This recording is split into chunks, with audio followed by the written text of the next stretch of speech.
Hello, good morning class 9th। Grammar का आपका समास रह गया था। ये मैंने देना था आपका यूट्यूब सिलेबस में, सिर्फ ग्रामर में आपका समास रहा था। ये आज आपको देना है। देखिए, ये है समास किसे कहते हैं, उदाहरण सहित लिखो। ठीक है, मैं आपको समास बताऊंगी और ज़्यादातर जो एग्ज़ाम में समास पूछे जाते हैं उनके बारे में मैं आज आपको बताऊंगी। आप लोग अपनी कॉपी पे से लिख लेंगे।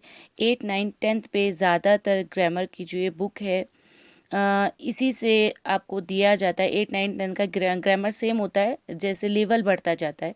8 में थोड़ा कम, 9th में थोड़ा उससे ज़्यादा, 10th पे थोड़ा उससे ज़्यादा, ऐसे इस तरीके से लेवल बढ़ता जाता है।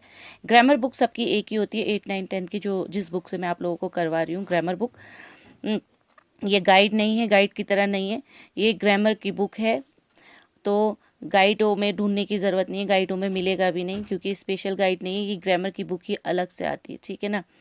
तो देखिए बेटा, समास क्या है और उसको कैसे हम समझ सकते हैं। ठीक है, ठीक है। लक्षण देखिए, समास के लक्षण क्या है। आपस में संबंध रखने वाले दो या दो से अधिक शब्द मिलकर जब कोई नया शब्द बनाते हैं तो इस मेल को समास कहते हैं। समास में दो शब्द जब आपस में संबंध रखते हैं या दो से अधिक शब्द आपस में जब संबंध रखते हैं, वहां पर समास का इस्तेमाल किया जाता है।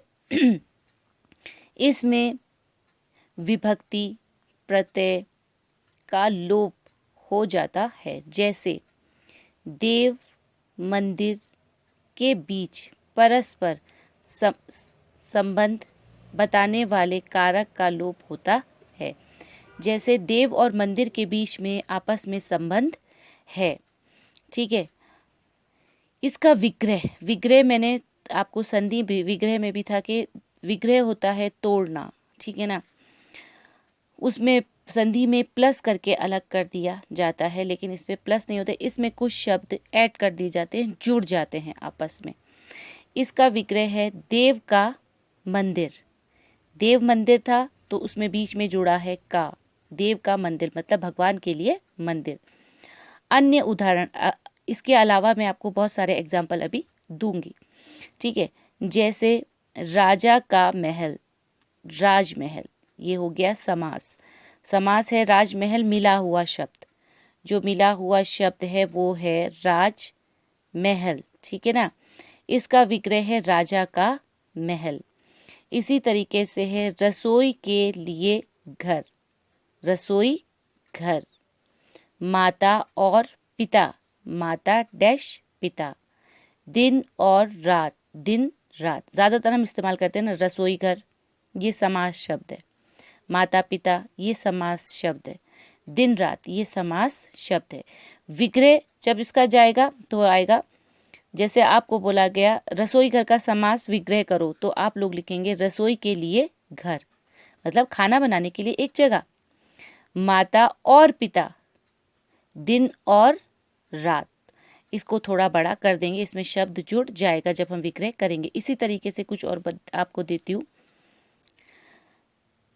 राजा का पुत्र, राजपुत्र। ठीक।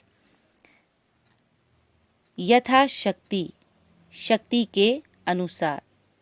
जो मिला हुआ शब्द होगा वो है समास, और जो खोल के उसको एक्सप्लेन किया जाएगा वो होगा उसका विग्रह।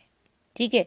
कई बार इसी को घुमा दिया जाता है, विग्रह दिया जाता है, समास करो बोला जाता है, और कई बार समास शब्द दिया जाता है, बोलता है विग्रह करो।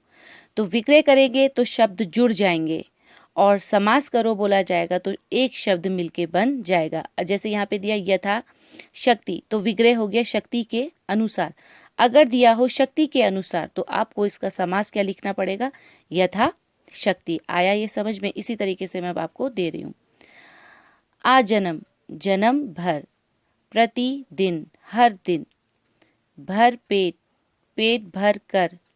यथा विधि, विधि के अनुसार। तुलसी कृत, तुलसी द्वारा कृत मतलब तुलसी के द्वारा लिखा हुआ। हस्तलिखित, हाथ से लिखित। हृदयहीन, हृदय से हीन, हृदय मतलब दिल। हवन सामग्री, हवन के लिए सामग्री। देशभक्ति, देश के लिए भक्ति। हथकड़ी, हाथों के लिए कड़ी। रसोई घर, रसोई के लिए घर। हार खर्च, हार के लिए राह के लिए खर्च। राम पुत्र, राम का पुत्र। जन्म रोगी, जन्म से रोगी। धनहीन, धन से हीन। माखन चोर, माखन का चोर। जन्म भूमि, जन्म की भूमि। अनपढ़, जो पढ़ा ना हो। अनहोनी, जो ना होनी हो। घनश्याम, धन जैसा श्याम। चरण कमल, कमल जैसे चरण। नीलकंठ, नील जैसा कंठ। महादेव, महान देव। नील कमल, नील जैसा जैसे कमल। ठीक है, अब आप लोग को इतना दिया, यही आप लोग का होमवर्क है।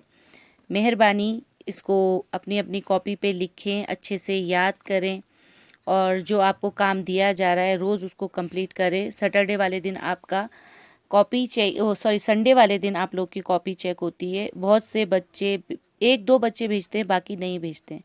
बराए मेहरबानी अपना काम कंप्लीट करके आप लोग कॉपी भेजें, क्योंकि 3 नंबर आपके इसमें जुड़ते हैं। Okay, thank you class 9th।